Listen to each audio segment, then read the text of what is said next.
¿Qué ha habido, people? El día de hoy tenemos un gran invitado. Él es un compositor, pero también ha sido bastante premiado con sus obras. No quisiera adelantarme, mejor que él nos los cuente. Bienvenido, Luis. Hola, muchas gracias. Gracias, Beto. No, gracias a ti, gracias por el tiempo. Quisiera preguntarte, o más bien que nos cuentes sobre una obra que me llamó mucho la atención por el nombre, que se llama La Parábola de los Ciegos, que inclusive tiene como una introducción de ciegos. Ya, estaba haciendo memoria. Sí, fue una colaboración que hice con una amiga, Sí. bailarina, que se llama Diana Rayón. Sí. Esta obra que la habremos hecho hace unos 11 años más o menos, 11, 12 años, donde pues toda la obra, o sea, todo el montaje estaba basado en una obra de Borges. Sí. Y bueno, yo musicalicé una parte. Y dentro de la escena, de la puesta en escena, había un piano y ella y el otro bailarín tocaban la música ahí en vivo, ¿no? Era como parte del espectáculo, de la escena, sí. Sí, eso, fíjate, ya no me acordaba de esa obra. Sí, me llamó muchísimo la atención. Inclusive, pues tiene un inicio que es todo a oscuras, ¿no? Y ya después, bueno, están hablando y todo esto, y después prenden la luz, empieza la sonorización, etcétera. Pero bueno, eso quería que nos platicaras un poquito al respecto. ¿Cómo es componer música basada en una obra en este caso de Borges? ¿Cómo te las ingenias para hacerlo? Bueno, ahí lo que ayuda mucho es la retroalimentación y la colaboración del equipo de trabajo, ¿no? O sea, las ideas externas van nutriendo y obviamente yo tengo que leer, ¿no? Como el guión, empaparme un poco de la obra, de la idea y después empezar a experimentar. La composición, a pesar de que hay como muchas reglas y muchas como fórmulas para hacer música, pues al final es una experimentación, ¿no? Es estar probando, jugar con el instrumento y digo, ahora lo puedo decir como con más claridad porque ya tengo algunos años haciendo esto, pero al inicio me costaba mucho trabajo así como soltarme y como que todo lo quería hacer desde el intelecto y desde donde yo creía que podía o debía hacerse la música, pero al final creo que la experimentación y liberarse ayuda mucho. Yeah. Y en este caso me ayudó mucho haber trabajado con una artista escénica que también tienen otra percepción de la obra y como muchísima más libertad en cuanto a movimiento, ¿no? Eso ayuda mucho.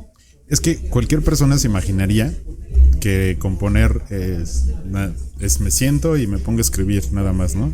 Y pienso en porque es lo que hace el común denominador. Hablando de música popular, pienso en mi desamor, pienso en que me fue mal, me pongo triste o me pongo muy contento. Pero realmente, como dices, ¿no? Tiene una fórmula, tiene ciertos patrones, tienes que seguir ciertas, digamos, como secuencias. Que me llamó también mucho la atención, que ahorita todavía no lo quiero cubrir, pero me llamó mucho la atención esta composición algorítmica. Te lo digo porque yo soy actuario, okay. Y obviamente como matemático ves muchos algoritmos, ¿no? Y además de que me llamó la atención la composición algorítmica, después también tienes una formación sobre música y matemáticas, un curso que tomaste, y yo así como que, órale, ¿no? Siempre se ha mencionado que la música clásica tiene o va de la mano con las matemáticas, ¿no? Pero bueno, no me quiero adelantar. Ok. Ahora, te voy a contar, apenas entrevisté a Rodrigo Macías. Ok. Y él es también egresado de la Cardenal Miranda. Sí. Antes de entrar a que nos platiques cómo fue que entraste a Cardenal Miranda, cómo fue que llegaste ahí, cuéntame tus orígenes. ¿Eres texcocano con mucho orgullo? Soy texcocano, orgullosamente La Conchita. Bien, entonces. Sí, de los Arévalo de La Conchita. Muy bien. Como muchas veces así se menciona, ¿no? Ajá. Sí, texcocano, de cepa. Sí, al final creo que antes se ubicaban aquí en el pueblo por el apellido, ¿no? Y la familia tal y la familia tal. Ahorita ya pues somos muchos habitantes, ¿no? Y aún así siguen muchas familias reconocidas de Abolengo que reconocen ese apellido, ¿no? Arévalo es uno de ellos. ¿En qué primaria ibas? Yo estudié en la Felipe Santiago Gutiérrez, que ya no existe, pero estaba en la Cuchilla de Morelos. Era una escuela chiquita en ese entonces. Ahora creo que le cambiaron el nombre. Creo que se llama El Cedral o algo así. Ajá. Ahí estudié la primaria. ¿Y cómo te iba en la primaria? ¿Eras un niño inquieto? ¿Eras tranquilo? No, era bastante introvertido. Me acuerdo que el grupo era muy chico, ¿no? Entonces, pues tenías la posibilidad de convivir con todos, ¿no? Y había de todo, ¿no? O sea, había compañeritos y súper inquietos, ¿no? Y había otros no tanto. Y yo era más bien como del grupo así de los aplicados que no interactuaba tanto. Y como muy clavado en la escuela, ¿no? ¿Te daban clase de música en la primaria? Me daban clase de música, sí. ¿Qué instrumento te daban? Flauta. Era básico. Era básica la flauta. Mi suegra le regaló una flauta a mi hija y ahí anda tocando sin sinfonía. Pero me recuerda mucho cuando yo también iba en la primaria y nos enseñaban a tocar la flauta. Ahorita en la primaria a mis hijos les enseñan la pianica. Para mi gusto me gusta más la pianica que la flauta, pero no le quito el mérito a la flauta.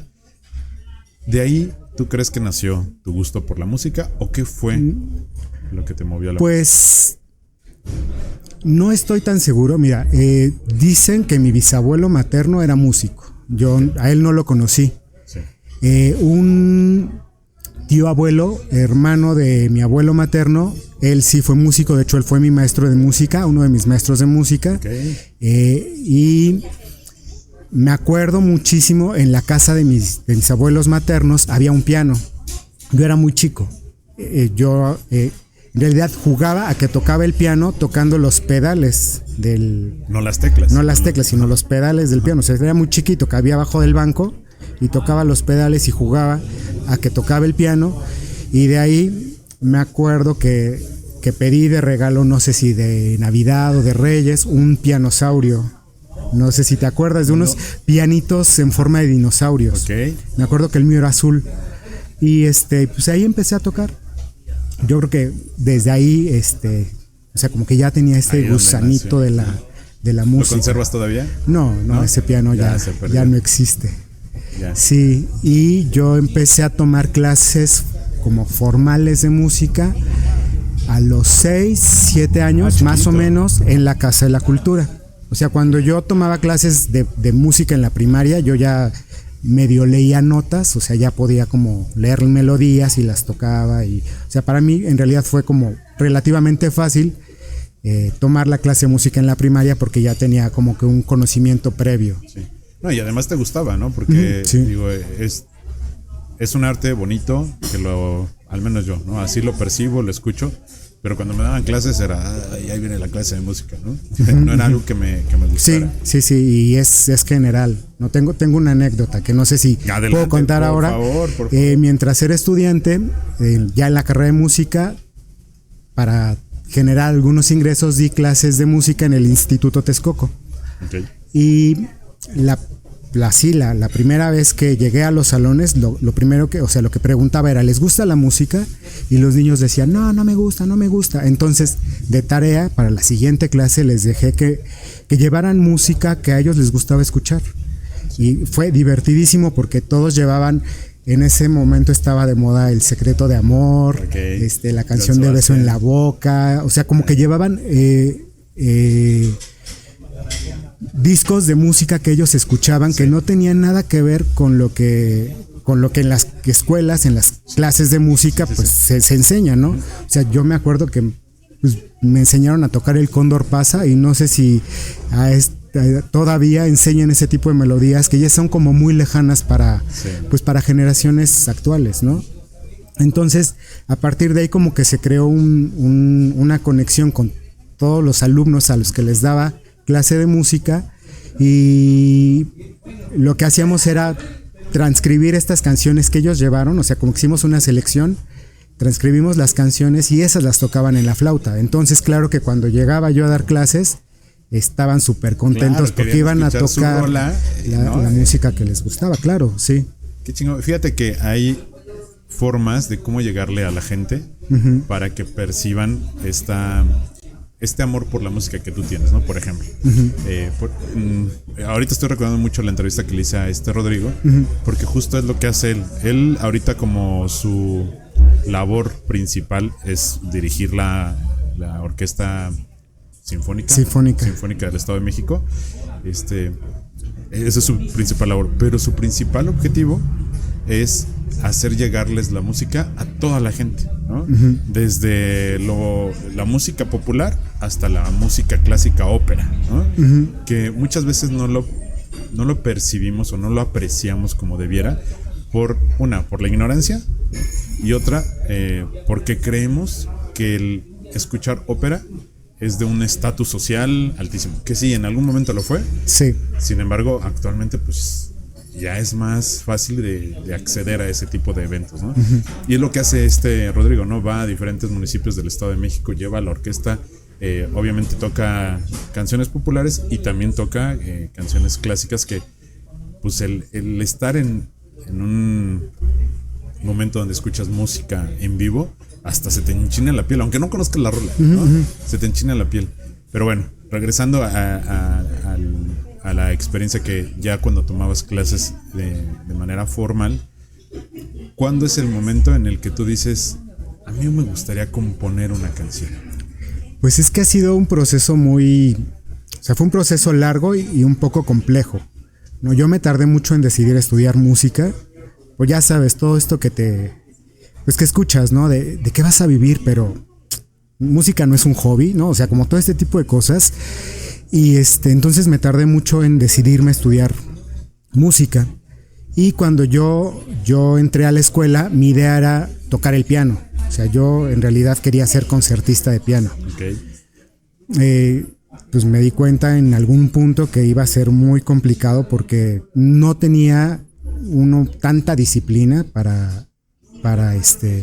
como para estar ahí tocando tanto tiempo, porque lo que me atrapó fue mi primer clase de armonía. O sea, cuando nos enseñaron las reglas de la fundamental del acorde, ¿no? Lleva una tercera y una quinta o lo que sea, y los enlaces de los acordes, y fue así como wow, ¿no? Y nos dejaban ejercicios de armonía, y yo los tocaba en el piano como para verificar que estuvieran bien, y los tocaba y ok, esto se escucha bien, esto me gusta cómo se escucha, me gusta más esto, ¿no? Entonces como que dejé de tocar tanto el piano y empecé más como a escribir. En ese momento fue que yo decidí pues como enfocarme más en la composición. Pero, bueno, entonces me regreso un poquito. Ajá. Ya estás en la primaria, empiezas también a estudiar de manera formal. En la secundaria, supongo, sigues estudiando música. ¿Lo dejaste? Lo dejé un poco. En realidad cambié el piano por la guitarra. Okay. Porque en mi imaginario la guitarra es más popular y puedes atraer más chicas, ¿no? Sí, claro. Entonces, pues el piano no es tan popular, ¿no? Entonces dejé el piano. Yo tomé clases después con la maestra Conchita Mayer. O sea, después de que dejé tomar clases en la Casa de la Cultura, me metieron a estudiar clases de piano con la maestra Conchita, y ahí estuve hasta casi segundo de secundaria, ¿no? Y ahí fue cuando dije, no, ya no quiero tocar piano, quiero tocar una guitarra, y además quiero tocar guitarra eléctrica y ser popular, ¿no? Entonces no dejé la música, sino dejé el instrumento y me pasé a la guitarra eléctrica. ¿Tocaste en algún momento en algún grupo de rock? Pues en realidad no, sí tenía conocidos. En ese momento había como muchas bandas, eran principios de los 90s, había un movimiento de rock aquí en Texcoco, había muchísimas bandas, ¿no? Había muchísimas bandas aquí, voy a mencionar un par de que me acuerdo: Galera, ¿cómo se llamaba? Hombre Cráneo, creo, y había otra, bueno, me quedaré en dos. Y conocí a la gente que estaba en esos grupos, como un poco el movimiento que había de rock en Texcoco. Sí. Sin embargo, yo no me animé a formar parte de ninguna banda, aunque sí tocaba un poco la guitarra. Como que siempre sientes, ¿no? Así como que no es mi género, como que por acá no voy. O sea, yo como que resonaba más y me emocionaba más de escuchar música clásica, ¿no? Órale. Sí, sí, Mira, sí. qué curioso. Y ya después tomas clases de guitarra, estás en la secundaria, pasas a la prepa. ¿Y en qué prepa? Bueno, ¿qué secundaria ibas? Fui ahí en la estatal, ¿En la estatal? Ajá. Y la prepa en la EPT. Venga, el EPT. Ahí estuve. Que también diste clases, ¿no? Ahí en la EPT di clases años después, muchos años después. Coordiné un taller de música. Órale. En la prepa, pues ya empiezas como a decidir qué vas a estudiar, ¿no? Ya empiezas a ver. Ahí todavía seguías como con la duda de si dedicarte o no. Pues en realidad creo que yo siempre lo tuve claro, pero las dudas venían de fuera, ¿no? Esto de, híjole, ¿de qué vas a vivir, no? Y sí, de repente determinan mucho. Sí. Y en mi caso sí fue como muy fuerte decidirme a tomar la decisión de estudiar música, porque incluso no terminando la prepa no empecé a estudiar música. Según yo iba a estudiar algo que fuera como mucho más formal, e hice el intento de estudiar antropología. O sea, estuve ahí, ni siquiera terminé el propedéutico, porque pero sí hiciste examen hice un propedéutico en la ENA, en la Escuela Nacional de Antropología, que no me acuerdo bien del proceso, pero creo que eran 4 meses de propedéutico y después hacías el examen de admisión. Okay. Entonces no terminé el propedéutico, me salí. Yo en el fondo sabía que quería estudiar música, pero no me animaba a dar ese paso. Hice el intento del propedéutico 2 veces, o sea, en 2 años seguidos. Y en eso, en el Inter, mientras no estudiaba, pues trabajaba, como que seguía estudiando, no regresé a tocar piano, entonces como que la música nunca se fue, hasta que decidí ya finalmente estudiar música, ¿no? Tenía yo 20 años, casi 21 años. Ok. Fíjate, platicando ahorita que dices de la ENA, entrevisté a Yuri Pavel, saludos, que él es un antropólogo, ¿no? Y que le platicaba, es una carrera no muy común, ¿no? Y que si quieres estudiarla necesitas estar súper convencido, porque al igual que la música, es una carrera en la que te dicen, ¿ya qué te vas a dedicar, no? ¿Y de qué vas a vivir? ¿No? Es como algo complicado que la sociedad también pues lo hemos castigado, ¿no? Ese tipo de profesiones, porque son éxitos como muy, en inglés se dice outliers, que son como que están fuera de, ¿no? Y el común no tiene ese gran éxito, ¿no? Al contrario, te enteras de más casos que no les fue bien, ¿no? Y que terminaron haciendo otra cosa y ya no dedicándose a la música.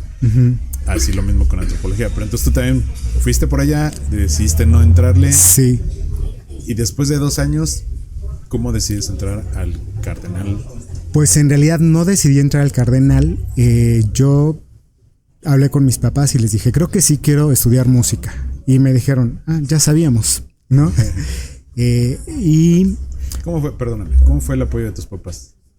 Pues la verdad es que me apoyaron mucho, pues desde chico, ¿no? O sea, desde chico a mis hermanas y a mí como que nos inculcaban esta amor por el arte, por la cultura. Sí, como tener una actividad artística, ¿no? O sea, yo desde chico pedía, ¿no? Así que tomar clases de piano. Sí. Entonces fue que entré a la Casa de la Cultura y me acuerdo mucho que en los veranos había como talleres de muchas actividades, ¿no? Entonces yo me pasaba el día en la Casa de la Cultura tomando clases de piano, tomando clases de pintura. Mis hermanas tomaban clase de ballet folclórico, o sea, como que siempre hubo ese apoyo por parte de ellos. Y bueno, ya cuando más grande yo decidí estudiar música, tuve el apoyo total, ¿no? Dijeron, va, si eso quieres, adelante, ¿no? Porque además yo creo que vieron pues todo el trabajo que me costó decidirme, ¿no? O sea, porque fueron muchos años, bueno, no muchos, 2 años, que cuando eres joven y tienes esta presión de, oye, pero ¿a qué te vas a dedicar? Ya va a pasar el tiempo. Y con la música sucede lo mismo, ¿no? O sea, lo tienes que estudiar desde muy chico, ¿no? O tienes que entrar al conservatorio o a cualquier escuela superior de música muy joven para que puedas alcanzar tu mayor nivel. Es una carrera larga, ¿no? Es una carrera larga. Sí, es una carrera larga.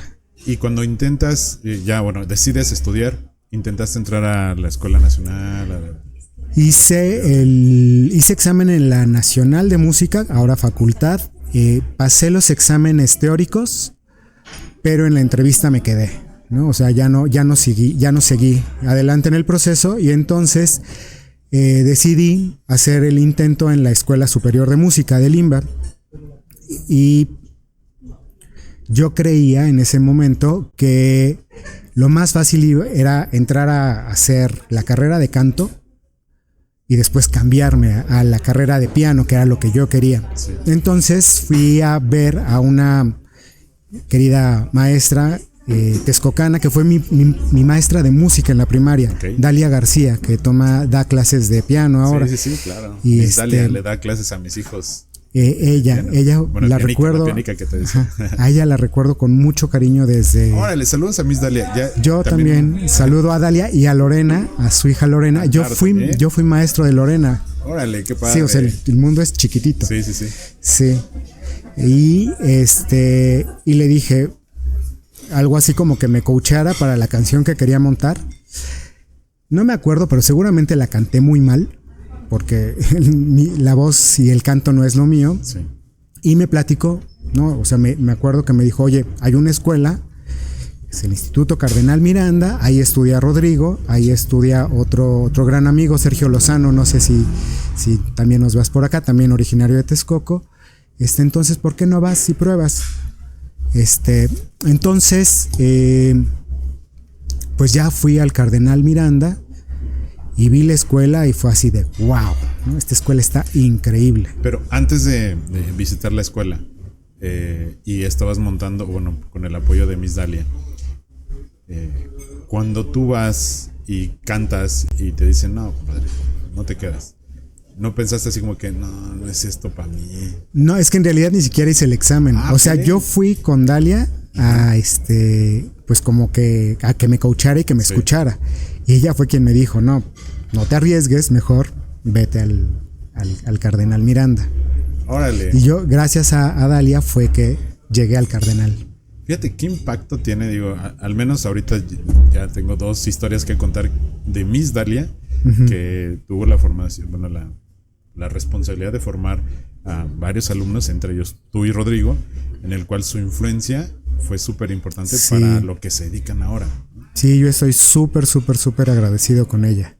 Ok, entonces te vas perdón que te interrumpa. No, está bien. Te fuiste a Cardenal, te encantó la escuela y dices, de aquí soy. Sí, y ahí ya no hubo duda, ¿no? De que quería estudiar ahí y pues ya me quedé ahí estudié los 7 años de la carrera.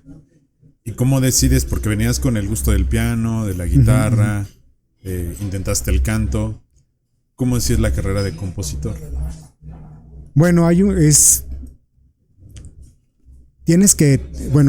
voy a hablar del Cardenal y de lo que me tocó vivir, pues un propedéutico de 4 años donde pues te empapas un poco de la teoría y de la historia de la música, ¿no? O sea, teníamos clase de solfeo, armonía, piano, ¿no? Yo tomé un año de guitarra complementaria, teníamos la clase de coro, la clase de técnica vocal y ya en los grados más avanzados, análisis orquestal, canon y fuga, o sea, como materias como más teóricas de soltar la mano, o sea, hacer muchísimos ejercicios y ahí era donde yo sentía que fluía, ¿no? En ese momento, pues cuando estás aprendiendo algo nuevo, es súper emocionante pues escuchar los resultados, ¿no? Y saber que puedes hacer algo que suene bien. Sí. Para mí fue así impactante y dije, no, sí quiero hacer esto, ¿no? O sea, sí me gusta tocar el piano, pero también reconozco mis limitaciones. Había gente muy, muy talentosa, ¿no? Entonces, bueno, yo estudiaba, ¿no? Y veía que me costaba trabajo sacar ciertas obras, ¿no? Yeah. A pesar de que sí llegué a tener un muy buen nivel de piano, pues me costaba el doble de gente que hacía una leída y la tocaba con una naturalidad y musicalidad. Y yo sentía eso conmigo en la composición. Que fíjate, muchas veces ese reconocimiento de tus fortalezas y tus debilidades, muchas veces no las reconocemos, ¿no? Y vivimos como engañados, ¿no? Con una venda en los ojos, creyendo que somos buenos para algo cuando somos realmente buenos para otra cosa. Bueno, yo también, para poderme como empapar un poco de cómo hacer el podcast, también veo y sigo otros podcasts, ¿no? Y uno de ellos es el de Oso Traba, y él entrevista a muchos líderes, pues ya líderes, no sé, de Grupo Bimbo, Coca-Cola, todos estos, ¿no? Empresarios. Y algo que dicen mucho ellos es: primero identifica tus debilidades para que a las fortalezas le des con todo, y esas debilidades trates como, digo, no te enfoques, pero trata como de subsanarlas de alguna manera, ¿no? Y no te quedes como clavado en estas, pues sí, debilidades. Apenas también entrevisté a un niño que es pianista, Leo Miranda, texcocano de Santa Catarina. Tiene 12, 13 años. ¿De casualidad es hijo de Ulises Miranda? No. ¿Familiar de? Me imagino que debe ser familiar. Sí. Su papá, se me fue ahorita el nombre de su papá, creo que también es Leo. O Ulises. Yo me hiciste dudar, pero bueno, Leo. Y es un niño que es prodigio, ¿no? 13 años y toca padrísimo, ya ha tocado en algunas orquestas, ha sido reconocido con varios premios, becado a sus 13 años, ¿no? Entonces obviamente que ves que tiene todas las habilidades del mundo para tocar el piano, ¿no? Y está súper chiquito. Cuando tú reconoces que eres limitado, eso no significa que seas malo, sino que a lo mejor no puedes sacar ciertas melodías. Sí, ¿no? Como que creo que es importante, ¿no? Y esto también te lo da como la experiencia, como reconocer hasta dónde puedes llegar en ciertos aspectos y, como dices, enfocarte en los que sí eres bueno. Decides dedicarte a la composición. Sí. Terminas una carrera larga de 7 años, normalmente son de 4 años y medio las comunes y corrientes. Se logran hacer hasta de 6 años si te continúas luego con la maestría. Pero tú, ¿qué hiciste terminando la carrera? ¿Qué dijiste? ¿Cuál pues puede ser en esa época, bueno, siempre en las escuelas se empiezan a crear como redes, ¿no? Y conoces a gente que está pues un poco en lo mismo que tú. Y yo tuve la fortuna de estudiar con uno de los maestros más importantes como compositor, pero también como docente, que se llama Víctor Rasgado. Y él nos invitaba mucho a asistir a conciertos, a organizar nuestros conciertos, a conocer a gente que estaba en lo mismo que nosotros. Y en ese momento también hubo como una generación muy grande de estudiantes de composición y de música en México que deciden irse al extranjero. Muchos se iban a Holanda. Y también otro maestro importante nos invitaba, ¿no? Importante para mí, nos invitaba a explorar, ¿no? A salir. Y entonces termino la carrera y decidí irme a hacer un posgrado a Londres. Primero lo quise hacer en Holanda, okay. No se dio la oportunidad y me fui a Barcelona. A Barcelona. Okay. Y ahí hice un posgrado en composición con nuevas tecnologías, con medios electrónicos. Ahí estuve. Entonces, ¿te seguiste de corridito? Sí, bueno, hice una pausita en lo que, o sea, terminé en septiembre del 2005, en enero del 2006 ya estaba en Barcelona estudiando. O sea, hice una pausa muy pequeña y me seguí. ¿Qué tan difícil fue estudiar música? Me refiero a todo el contexto, no nada más el aprender, el estudiar, el chutarte los libros, sino a todo el contexto. Vives aquí, eres originario de Texcoco, te tuviste que trasladar a México, ibas y venías, ¿cómo lo hacías para sobrevivir? ¿Qué hacías? Yo viví en Texcoco toda mi carrera, ¿no? Entonces iba y venía, ¿no? O sea, salía en el camión de las 6 de la mañana, llegaba a las 8 a mi primer clase y a veces terminaba a las 4, regresaba, comía y estudiar, ¿no? Y así, todos los días, por lo menos 4. Okay. Y ya después tenía como posibilidades de entrar más tarde, entonces ya no era tan castigado levantarme tan temprano, pero sí vine y eso, ¿no? Ya en la medida en que fui involucrándome pues ya en la carrera, ¿no? Y que iba a conciertos y que iba a clases especiales, talleres, a veces tomaba llegaba corriendo a la Tapo a tomar el último autobús para regresar a Texcoco, ¿no?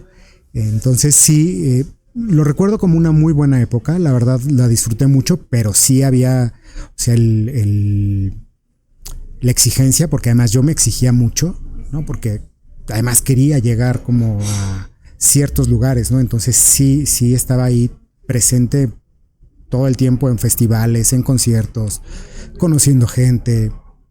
¿En algún momento pensaste en renunciar? Sí. ¿Cómo fue ese momento?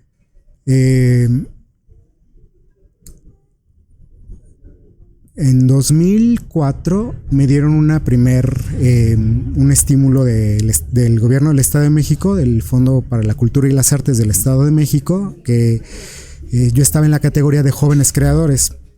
Entonces te dan dinero, una beca, dinero por hacer obra, ¿no? Entonces yo creí que, o sea, que ya me habían dado una jóvenes creadores, ¿no? Pues yo ya llegué, ¿no? Y pues pasa que, pues que no es así como yo lo pensaba, ¿no? Así como, pues sí tienes un estímulo, sí tienes un cierto reconocimiento, pero hace falta otro tipo de trabajo para que la música suene, ¿no? Para que siga teniendo vida lo que escribes en el papel. Y yo no tenía como tanta experiencia, entonces pues como que todo ese trabajo se perdió un poco, que después lo he rescatado, pero como que se perdió. En 2009 me vuelven a dar en 2004, en 2006 me dieron otra vez la Jóvenes Creadores y en 2009 también. Entonces, y además yo estaba en el extranjero, como muchísima gente que va y estudia en el extranjero y hace cosas increíbles, pues yo fui y terminé el posgrado y regresé a México y yo pensé que así tocaba la puerta, que iba a tocar la puerta y que me iban a decir, pásale, sí, lo que quieras, qué beca quieres o qué trabajo quieres o... Y no es así, ¿no? Entonces ahí fue cuando yo y además se conjuntó con una crisis personal, ¿no? En el que tampoco me sentía como tan capaz de hacer cosas y pensé, bueno, creo que la música no es lo mío, ¿no? Y sí fue duro. Creo que ahorita está de moda mucho que le llaman el síndrome del impostor, que crees que no eres capaz o no eres suficiente para hacer algo, cuando la realidad es que sí, ¿no? ¿Y qué hiciste? ¿Cómo te motivaste? ¿Qué fue lo que te ayudó a decir, venga, vamos para arriba, esto es solamente un bachecito? Pues de hecho dejé de escribir mucho tiempo, pero lo que me ayudó muchísimo fue empezar a practicar yoga. Eso fue como un salvavidas para mí. Y de ahí ya es parte de mi cotidiano, ya es parte de mi vida. Tener una práctica regular de yoga, de meditación, y eso me ha mantenido a flote, ¿no? De repente se tiene la imagen o la idea de que los artistas solemos ser seres muy atormentados, y puede que sí, ¿no? O sea, trabajas con las emociones, ¿no? O sea, instrumentistas, compositores, directores, bailarines, actores, trabajamos con las emociones, entonces necesitamos una manera de poder canalizar, ¿no? Y de desahogar, ¿no? Entonces, a ver, vámonos un poquito a la cronología. Tú empiezas a estudiar en la Cardenal, ¿en qué año? En 1998. 98. ¿Terminas en 2004? 2005. En 2006 te vas a España. Ajá. ¿En España estás 2 años? Estuve intermitente, o sea, estuve 1 año como en el posgrado y después regresé a México y volví a irme a Cuando regresas España. A México, ¿qué haces en ese lab? En 2000, creo que es 2007, entré a trabajar en la prepa de Texcoco, coordinando un taller de música. ¿Cómo fue esa experiencia de enseñarles a chavos que fueron en la misma prepa que tú? Pues seguí un poco la filosofía que apliqué en la escuela en la primaria, en el Instituto Texcoco. Yo sé, ¿no? Que los adolescentes cuando somos adolescentes, solemos ser muy complicados, ¿no? Y las figuras de autoridad cuestan mucho trabajo. Entonces, lo que yo decidí hacer fue abrir un taller de música. Ya como que me acerqué a gente y yo estuve preguntando, ¿tocas guitarra? O los veía con instrumentos y los invitaba al taller. Mucha gente me dijo no. Algunos atendieron el llamado y lo que empecé a hacer fue vamos a formar bandas. O sea, yo no les voy a enseñar nada. Ustedes ya tocan. Sí. Más bien, vamos a hacer bandas, vamos a abrir foro y ustedes tocan aquí. Y entonces en la prepa se empezó a juntar mucha gente. Ya, nos prestaron el auditorio chiquito, el que era el pequeñito, sí. Y había veces que estaba lleno de gente que estaba tocando la guitarra, el bajo, teclado. Yo me encargaba de preparar a los chicos que querían estudiar música en escuelas superiores. Sí. Y no me acuerdo si una vez al mes o cada 2 meses hacíamos tocadas, las cobrábamos y lo que juntábamos lo guardábamos para comprar instrumentos. Mira, qué padre. Estuvo muy bonita esa experiencia y nos prestaban el auditorio grande para hacerlos, eran como festivalitos, tocadas, sí. ¿No? O sea, empezábamos a las 9 de la mañana y terminábamos a las 4 de la tarde. De bandas, y todos pasaban, todos tocaban, todos tenían su espacio para figurar, ¿no? Estuvo muy padre esa experiencia. Estuve un semestre. Sí, creo que son 1 o 2 semestres, porque después me volví a ir a España a terminar el... No, en realidad como que intenté pues como establecerme allá, sí. No tuve tanta suerte, regresaba y entonces como que estaba un tiempo, regresaba, me volví a ir, regresaba, hasta que ya decidí quedarme en México. Yeah. Y este curso porque leí que tenías un curso en la Trinity College London. Sí, yo asocié mis estudios al Trinity College London y ahí me certifiqué como crítico y teórico de música. Esos estudios los hice a la par mientras estaba estudiando en el Cardenal Miranda. Mi maestro era Vincent Carver, que es otro de mis grandes maestros, y él también nos impulsaba muchísimo a salir, ¿no? Esos estudios los hice entre 2002 y 2004. Ok, después ya regresas de España, eso ya fue en 2008, más o menos. Más o menos. ¿Y fue hasta 2015 donde empezaste con la yoga o en qué año fue cuando empecé en 2000, practicar yo en 2010 aproximadamente. 2010. Entonces fueron 2 años de cuando regresaste. Cuando regresaste es cuando dices que tuviste como esta crisis. ¿Cuál fue como tu primer refugio? ¿No fue la misma música? No, y la crisis empezó por esto que sucede y bueno, ahora no sé, la verdad, pero había muchísima competitividad, ¿no? O sea, yo tengo colegas compositores muy exitosos, muy buenos, y ya muchos estaban en el extranjero y entonces ya estaban haciendo cosas ahí, ya estaban haciendo doctorados, entonces yo me regresé y fue así. Creo que no soy tan bueno porque ya estoy en México otra vez, ¿no? Sí. O sea, como que esas cosas me pegaron mucho, ¿no? Y entonces, de alguna manera siento como que me enojé con la música.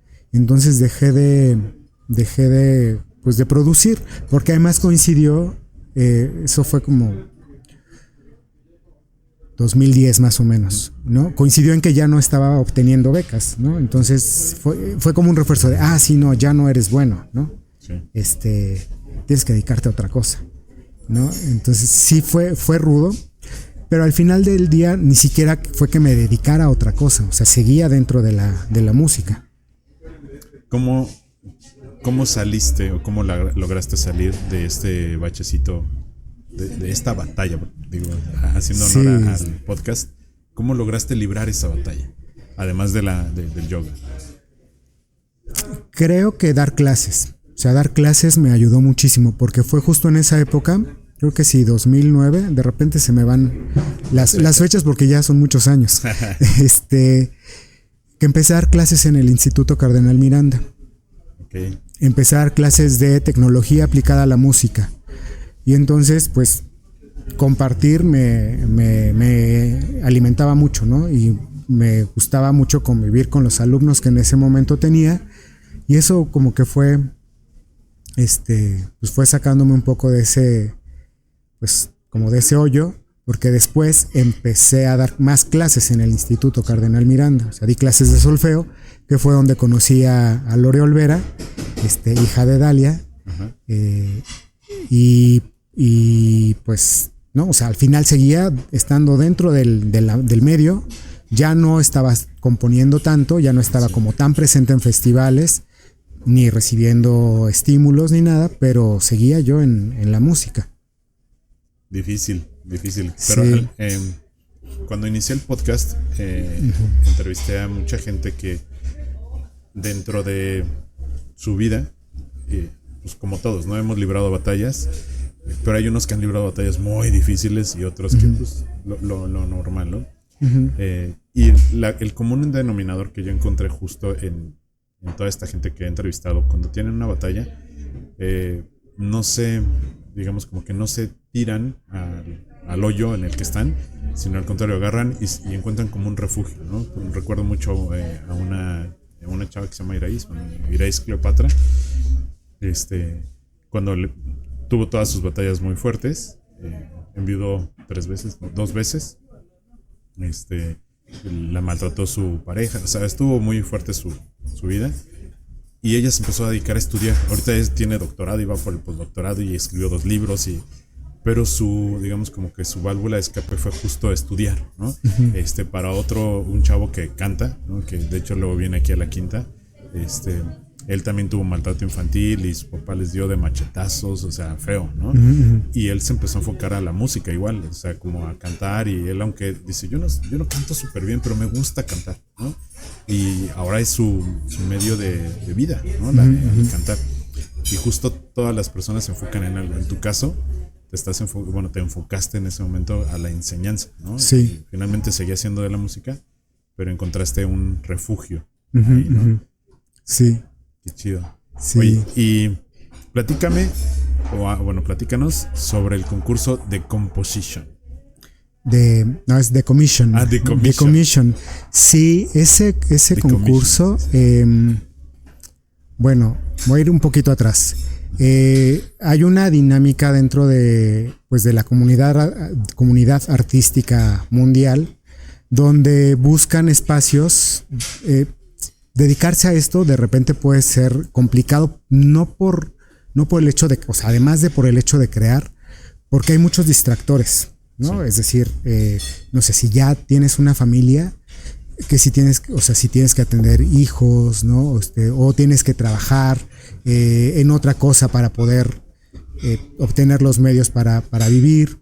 O sea, tienes que hacerte espacios, y generalmente estos espacios son muy reducidos. Entonces hay algo que se conoce como colonias, que son centros, como una especie de centros de retiro, donde tú vas y no tienes ningún distractor, tienes un estudio para crear, ¿no? Para trabajar en tu proyecto. Sí. Yo estuve en dos espacios así. Uno fue en Italia, con la Fundación Rockefeller, que me patrocinó para estar en una villa enfrentito al lado del lago de Como, y ahí estuve 1 mes y medio escribiendo una pieza para trío inspirada en obras de Dalí. Okay. Y la verdad es que son experiencias que vale la pena, ¿no? O sea, conoces muchísima gente, porque la idea es que convivas con todos los residentes que van a ese espacio, y te retroalimentes de su trabajo y de su experiencia, y que además expongas tu trabajo, ¿no? Y eso para mí fue muy, muy enriquecedor. Sí.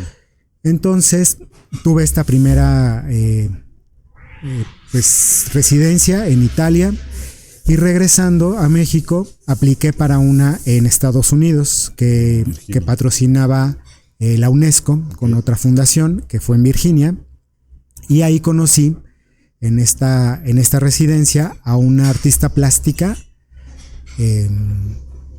sueca, nacionalizada sueca, que vive en Londres, que se llama Maja Spasova, y con ella he hecho mucho trabajo audiovisual sobre todo. Y bueno, en esta segunda residencia conocí a Maja y conocí a otro buen amigo alemán, pianista, Jens Barniek, que primero él fue quien me comisionó una pieza para piano.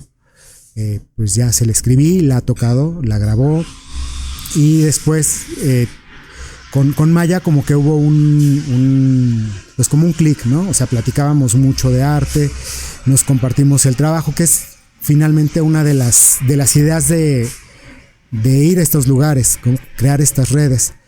Entonces, este centro, Virginia, el Centro de Virginia para las Artes, organizó un concurso con la Universidad de Virginia que se llama The Commission, donde haces equipo con algún otro artista, presentan un proyecto para presentarse y para montarse en la Universidad de Virginia. Bueno, en nuestro caso fue ahí, ¿no? Sí. Entonces presentamos un proyecto que se llamó Bright Shiny Me, que consistía en colocar en un campo, en una parte del campus de la Universidad de Virginia, que no me acuerdo ahora el nombre del lugar, colocamos, no me acuerdo si 500 o 5,000 espejitos, así.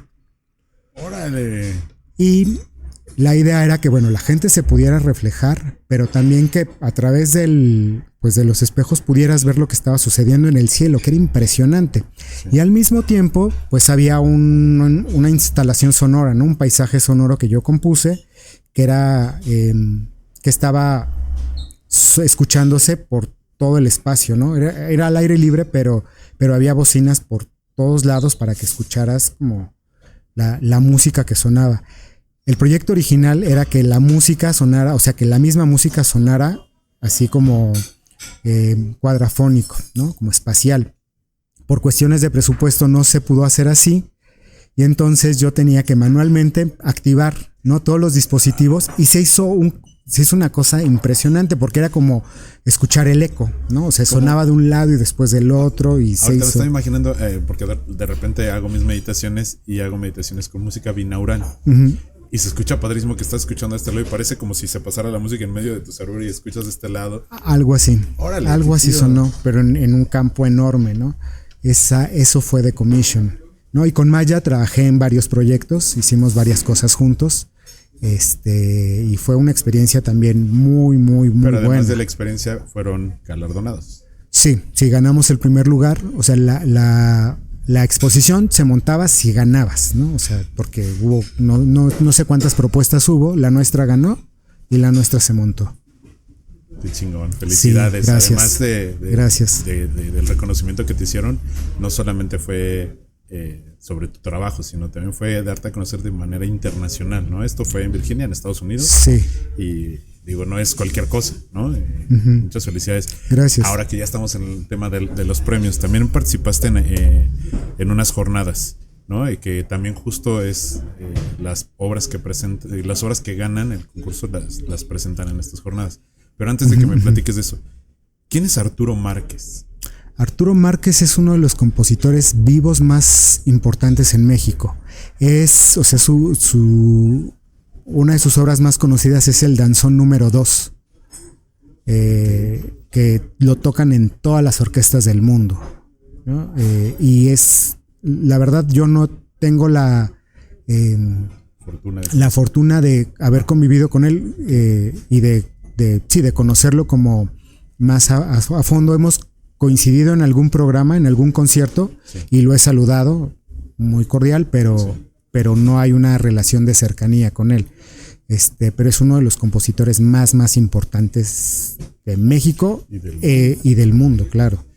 Digo, yo no conozco este Danzón número 2. Seguro sí. ¿Tienes la tonadita así ahorita en la mente que puedas tararearla? Híjole, me voy a quemar aquí en las redes, pero es ese de ta taran tan tan tan tan tan tara ta ta ta ta ta ta ta ta tam ta ta ta ta ta ta tam. Como que sí le estoy agarrando, pero no alcanzo a. Digo, ahí les vamos. Seguramente se ha escuchado en alguna publicidad, estoy tratando de recordar. Ya. La parte más conocida es la parte movida, ¿no? Que estoy como tratando estoy haciendo el forward para llegar a esa parte. Pero voy a esperarme un poquito. Bueno, este concurso, no sé si llamarlo así, es en honor Sí, en honor Hay a un Arturo hay un concurso que es de una composición para obras de cámara que lleva el nombre de Arturo Márquez, pero ese yo no lo he ganado. Yo he participado en las jornadas donde se hacen la premiación del concurso, del ganador del concurso y Ahora platícanos sobre eso. Ok, sí, estas jornadas se organizan cada año, justo bueno, ya van a ser muy pronto. Sí. La Coordinación de Música y Ópera y la Sociedad de Autores y Compositores de México organizan un festival en conjunto donde presentan música de compositores vivos, ¿no? Y bueno, yo he participado en esos festivales, no me acuerdo si desde 2011, con algunos años que no, o sea, un par de años que no he participado, pero de 2011 a la fecha, ¿no? O sea, este año también voy a participar. Y ese es uno de los foros como más importantes aquí sobre todo en la Ciudad de México, donde se toca música de compositores vivos. El otro festival, muchas gracias. Continúa. El otro festival que ese sí está como especializado, bueno, que también está especializado en compositores vivos, pero también en música contemporánea, es el Foro Internacional de Música Nueva Manuel Enríquez. ¿Cómo participas? O sea, Luis, siendo compositor, ¿cuál es su rol en este tipo de...? Pues las dinámicas son presentas una obra, hay un jurado que selecciona y bueno, si la obra cumple con las necesidades específicas del festival en ese momento, te programan, ¿no? Y pues ya tienes la oportunidad de escuchar tu obra en foros importantes, ¿no? Como Palacio de Bellas Artes. Que a ti te tocó sí. Que presentaran ahí un cuarteto, ¿no? Se han tocado en Bellas Artes, bueno, en la Sala Manuel M. Ponce, no en la sala principal. Se han tocado varias obras mías, ¿no? Cuartetos de cuerdas, quintetos de alientos, música para piano solo, música electrónica, me parece. Creo que música electrónica no. Creo que piano, cuarteto, quinteto. Y algún otro ensamble de cámara, ¿no? O sea, como formaciones pequeñas de música. Ya. ¿Qué sentiste cuando te dijeron?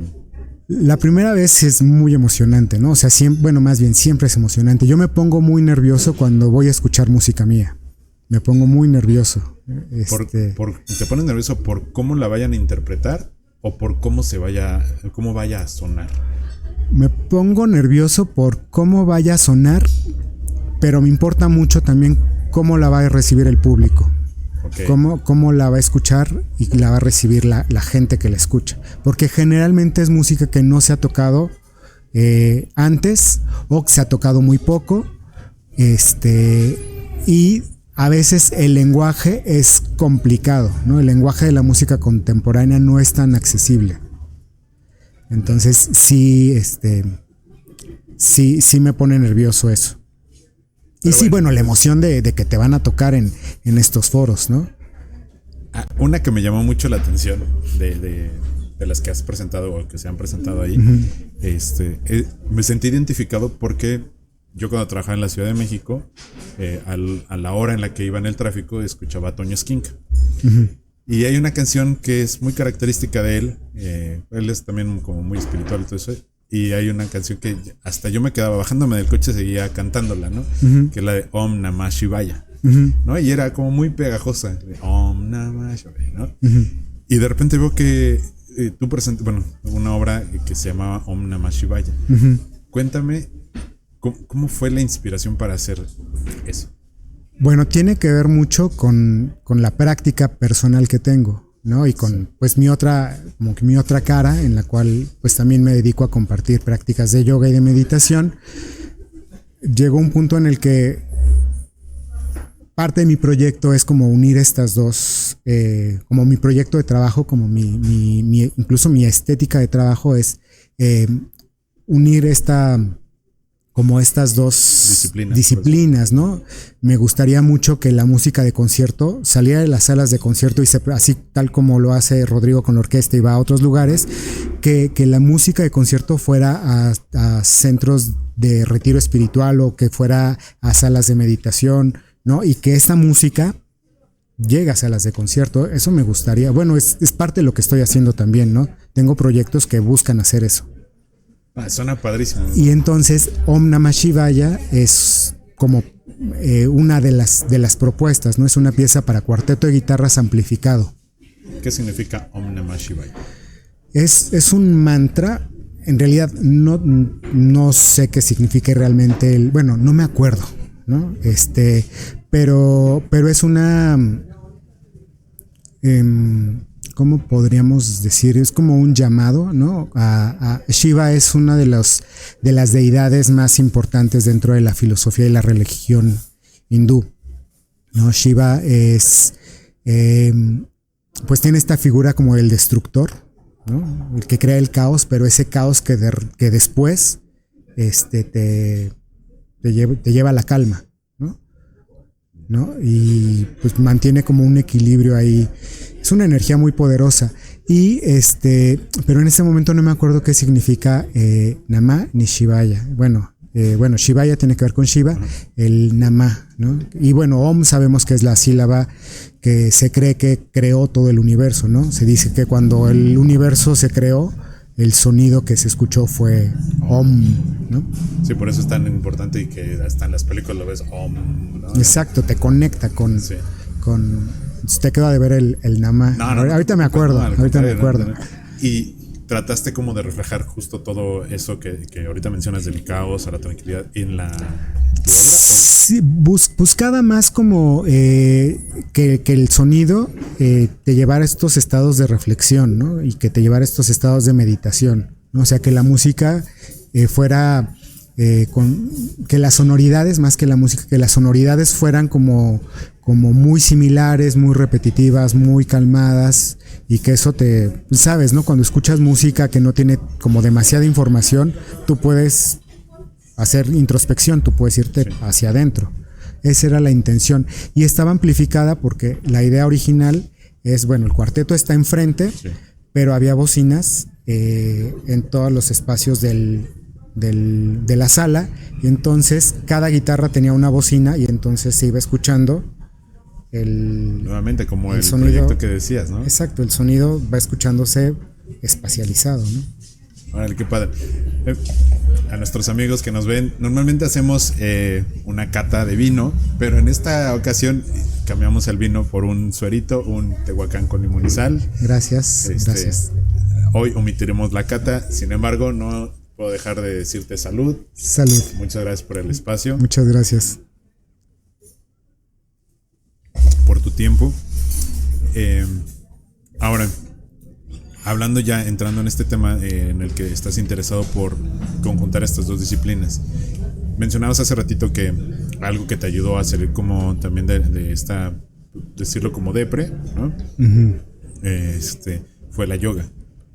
La yoga pues tiene bastantes vertientes, ¿no? Y tiene como diferentes formas o escuelas, ¿no? de la misma yoga, ¿no?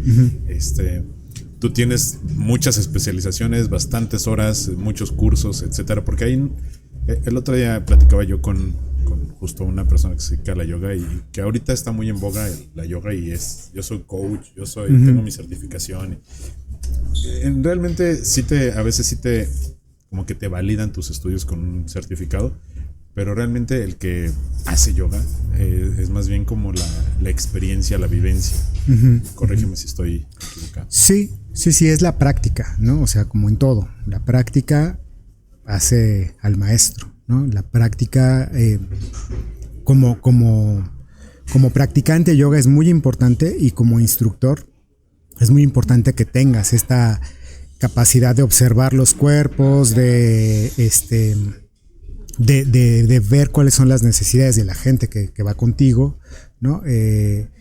Y sí, o sea, sí es importante estudiar, es muy importante estudiar, ¿no? Y actualizarse y explorar, pero lo que te da la maestría, tal como en la música, es la práctica.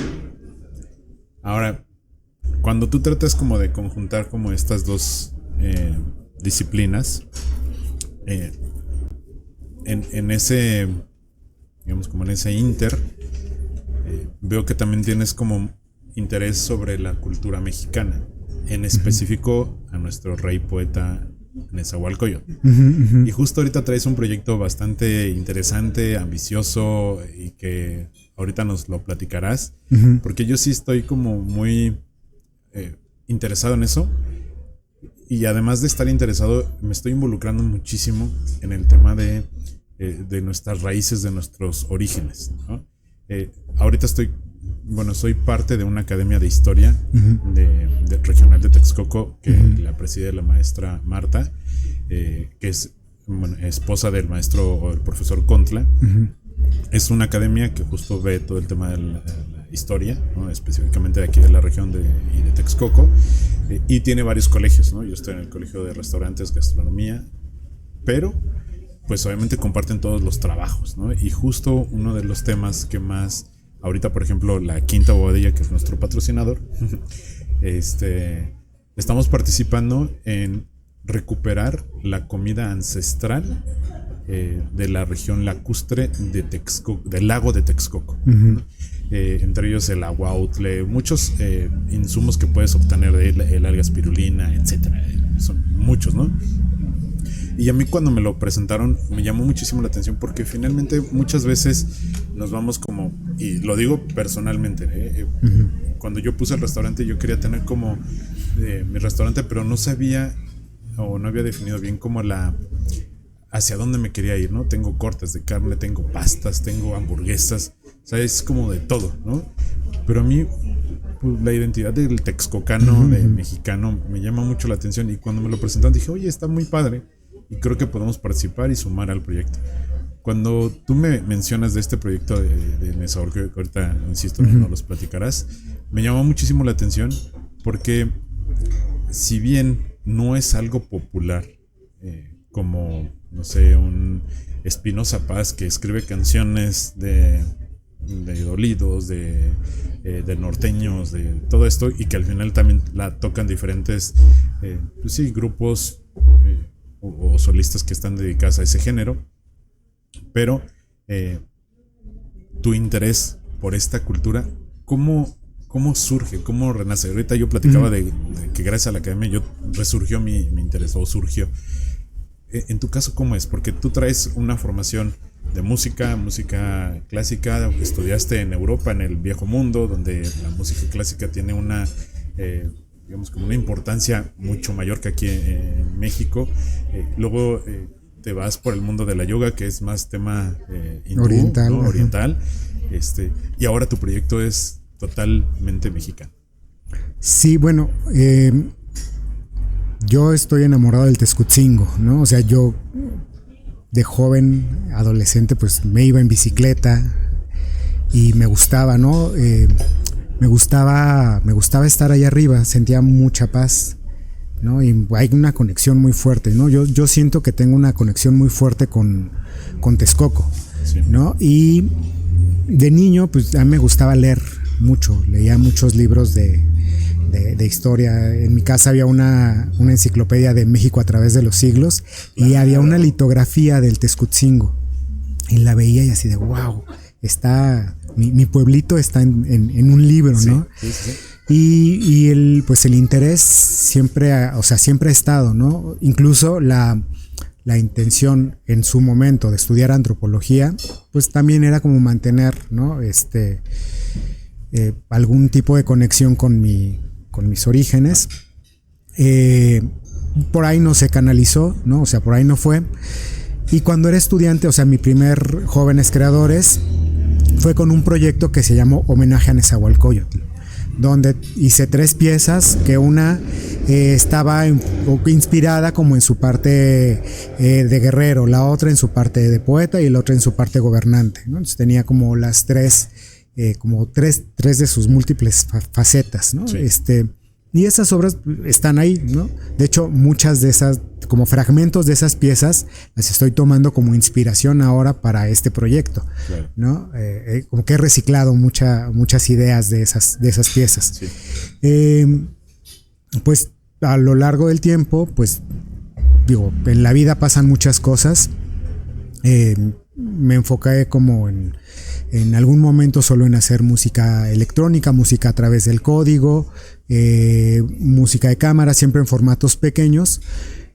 Y el año pasado estaba haciendo una depuración pues de archivos, ¿no? En mi computadora.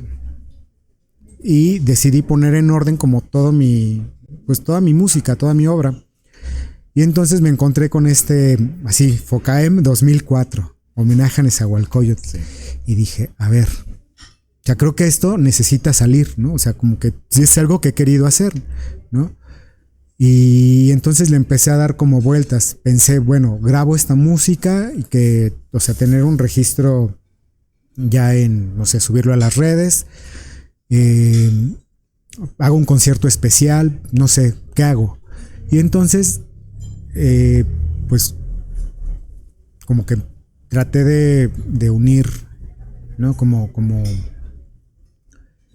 Pues sí, como que todas las piezas. Y también en este momento o sea, yo me siento con la capacidad y tengo el interés de hacer obras de gran formato, ¿no? Casi todas las piezas que tengo, casi toda la obra que tengo es música de cámara,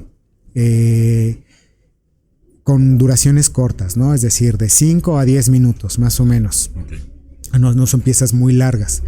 Tengo ya ahora proyectos más largos, pero son de música electrónica para meditar, ¿no? Sí. Que es un proyecto que también ahí tengo como cocinando. Y dije, pensé, ok, quiero hacer el homenaje a Nezahualcóyotl, pero ahora con obras de gran formato. Y que no solo sean música, ¿no? Sino que tengan una parte visual, que tengan una parte de movimiento, que incluso si se presta el espacio, que tenga una parte ritual, no sé, poner sahumadores y que se queme copal y que sea como más inmersivo el espectáculo.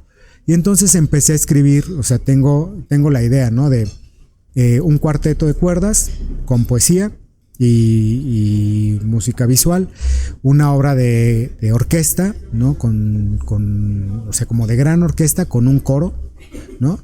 Y la tercera, una ópera, ¿no? Que también tenga como interacción con otras disciplinas. Entonces, ya tengo como la parte musical de la primera obra, que es el cuarteto de cuerdas, que es una pieza que está inspirada en el Cerro del Texcoco. La pieza se llama Estampas del Texcoco. Que bueno, esta se ha presentado, la estoy presentando ahora como por partes. El año pasado se presentó el primer movimiento en estas jornadas de Limba. Este año, el 7 de diciembre, sábado 7 de diciembre, se presenta el segundo movimiento. Pero bueno, me gustaría ya como presentar el proyecto o esta primera parte como la estoy imaginando, ¿no?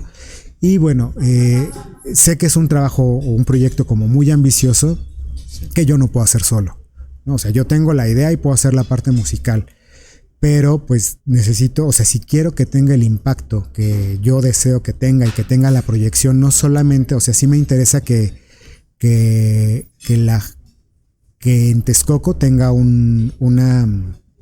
pues como una resonancia, porque siento que también desde mi punto de vista hace falta retomar como esas raíces, ¿no? Pues de los orígenes, de donde estamos plantados. Claro. Era el Atenas de la Náhuac, ¿no? Sí, y muchos lo desconocemos o lo desconocen propios mexicanos, ¿no? Platicaba ahorita de este proyecto que te digo que traigo con Humberto Tomé, un amigo en común. Saludos, Beto. Saludos a Beto. Él ha estudiado mucho el tema agrícola. Sus posgrados han sido de eso. Y justo la recuperación de toda esta comida ancestral, etcétera, ha sido como un tema, ¿no? Un tema en específico para poder recuperar esas raíces que se están perdiendo, la verdad, ¿no? Y la idea o el objetivo, la meta es que ubiquen a Texcoco no como la feria del caballo, ¿no? Sino Texcoco como el Atenas. Que tenemos aquí mucha cultura que desafortunadamente no ha sido como explotada como debiera ser. Digamos, por ejemplo, el Cerro de Texcoco, ahí están los baños de Nezahualcóyotl, y hay muchísima historia que se puede contar de ahí, ¿no?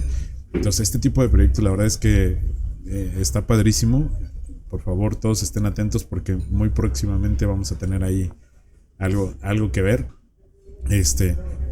Ahora, ¿qué invitación le harías a los que nos ven sobre este proyecto? Pues yo creo, más bien siento que va a ser un trabajo, o bueno, yo lo estoy concibiendo como un trabajo monumental. Sí.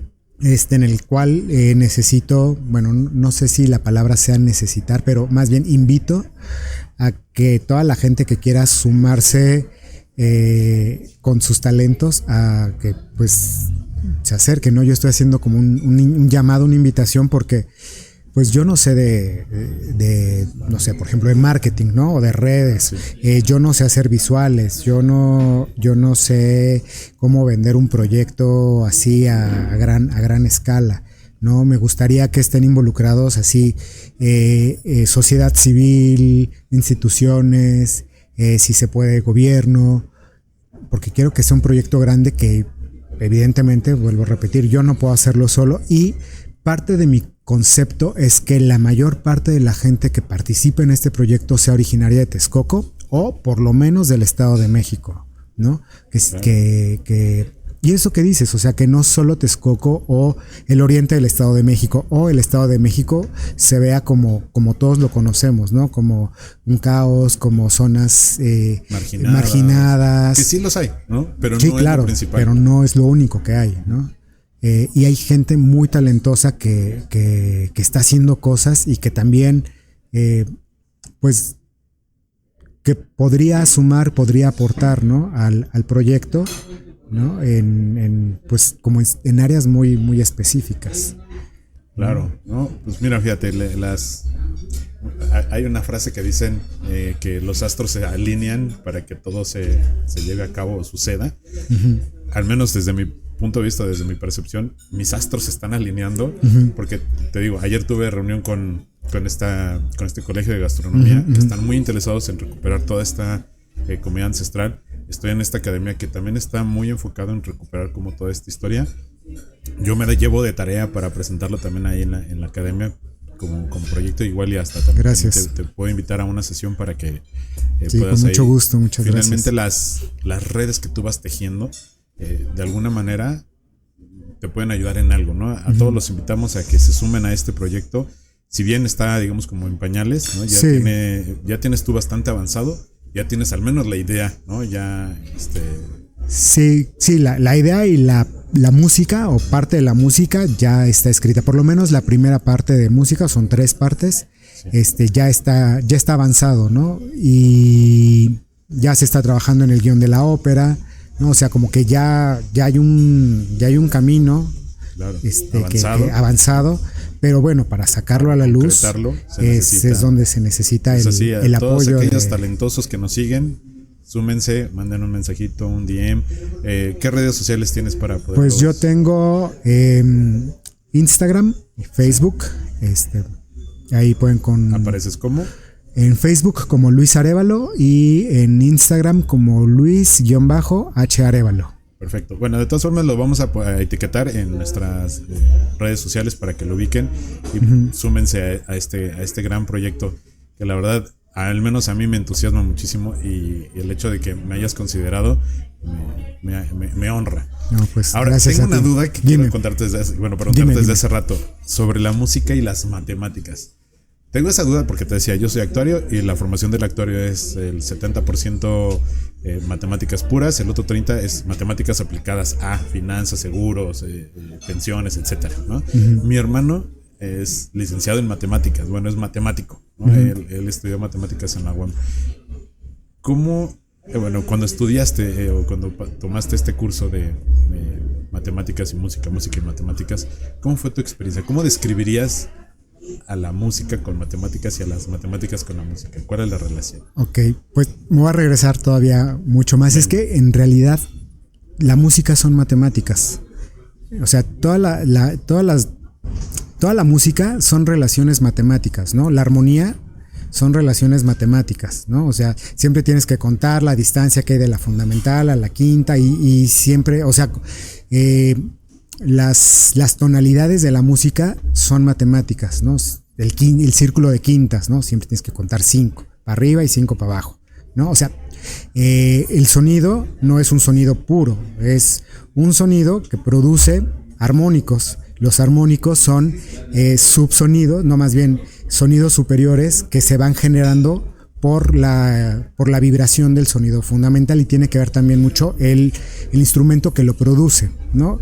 Este ejercicio de que tienes una cuerda de guitarra y si la pones o sea, si tocas la nota al aire, que creo que la primera es mi, si tocas exactamente a la mitad, es el mismo mi, pero una octava arriba. O sea, todo es matemáticas. Okay.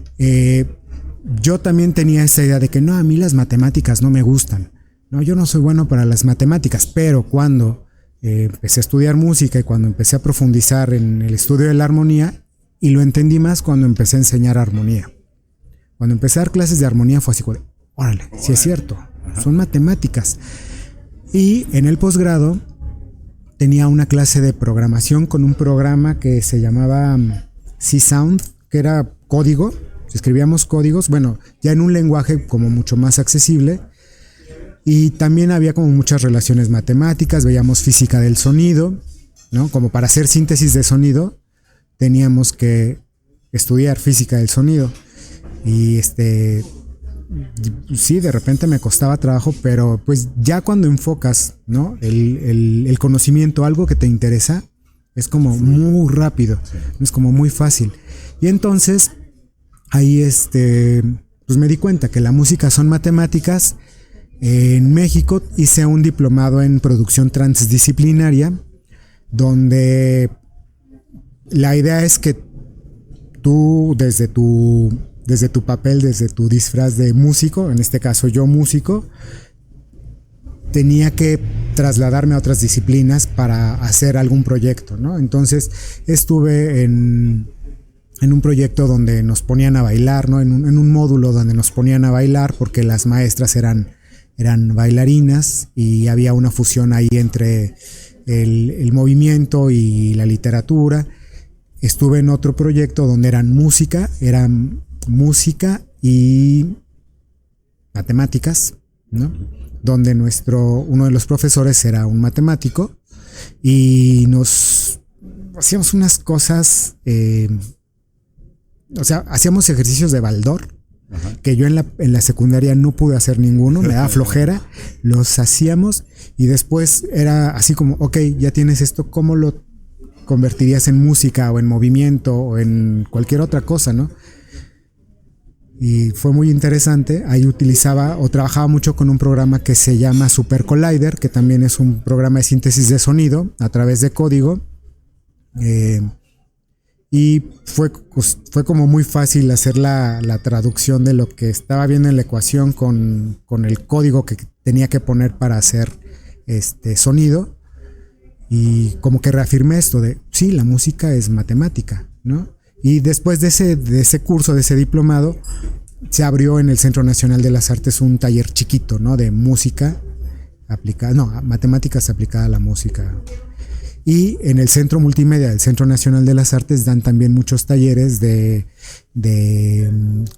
síntesis de sonido a través del código, ¿no? Que es matemáticas, ¿no? Entonces, pues estuve un buen rato clavado en ese mundo del código y de la programación para hacer sonidos, para hacer música. Tengo un disco, voy a hacer un comercial. Adelante, en Spotify, un disco que se llama Armonía del Cosmos, que todo el disco está hecho con código. En Spotify también me encuentran como Luis Arévalo. Yo digo, tengo muchos amigos actuarios, mi hermano matemático y amigos matemáticos, que seguro les va a encantar este episodio. Digamos, ahí vamos a poner tus redes. Dentro de las redes pues también está el Spotify que tienes ahí también, música. Pues muchas felicidades. La verdad es que me sorprende el conocer a una persona, ¿no? que le gusta algo que no es común, ¿no? Es gratificante, y más ahora en mi labor como de entrevistador, escuchar como todas estas historias. ¿Qué mensaje le darías a los muchachos que están como indecisos o que están en un momento como el que tú pasaste de depre, para que no abandonen, ¿no? Porque ahorita en la actualidad estas generaciones de cristal que le llaman justo, están como desertando en muchas cosas porque se enfrentan contra algo y ¿qué mensaje le darías? Pues constancia, disciplina, o sea, todo trabajo requiere un esfuerzo, ¿no? Y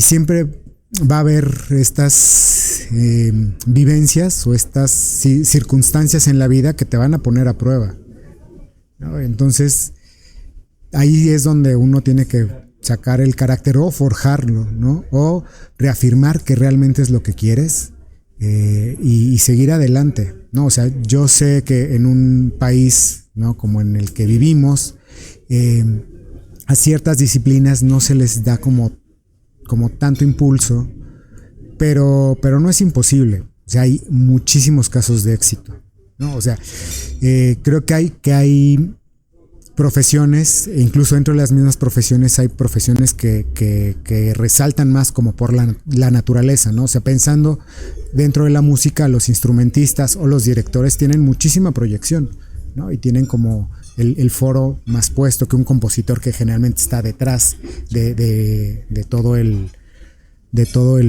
trabajo.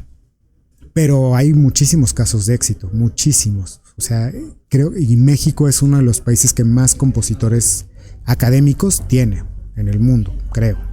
O sea, sí hay muchísimas escuelas en el país donde se imparte la materia de composición y cada año hay egresados y cada año hay gente que presenta obras en festivales importantes, gana concursos y la otra es, pues, despertar la creatividad, ¿no? O sea, no podemos tampoco como recargar toda la responsabilidad en las instituciones. O sea, como que uno tiene que buscarse los medios para difundir su música. Ahora es mucho más fácil. Claro. ¿No? Las redes sociales, las plataformas digitales.